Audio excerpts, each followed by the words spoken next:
တိုင်းတိုင်းငင်းမျိုးရဲ့လူရောက်ပွဲတော်တစ်ခုဖြစ်တဲ့ကလာကြားဆိုတာပါလေအဲ့ဒီကလာကြားရောလူပေါ်ပေါင်းလာခဲ့တယ်လေ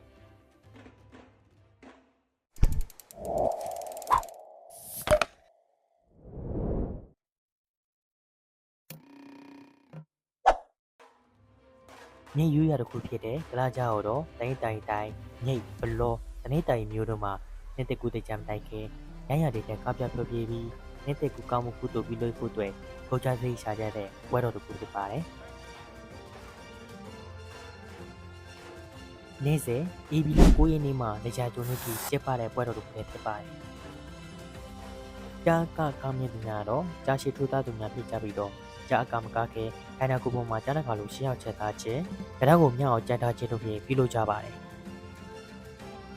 ဖားစင်မှာတော့တန်သေးလေးချီနှောင်ထားပြီးတော့ကြားကားနေတဲ့တဲမှာဘုံတန်မှနှိုးထလာတော့ကြားစိမ့်မြောက်ကိုထိတ်ချုပ်ဖို့အတွက်အုပ်စုများမှဟိုင်ကြီးပြ6လက်ရပြုတ်တယ်လို့ပြုလုပ်ပေးကြရပါတယ်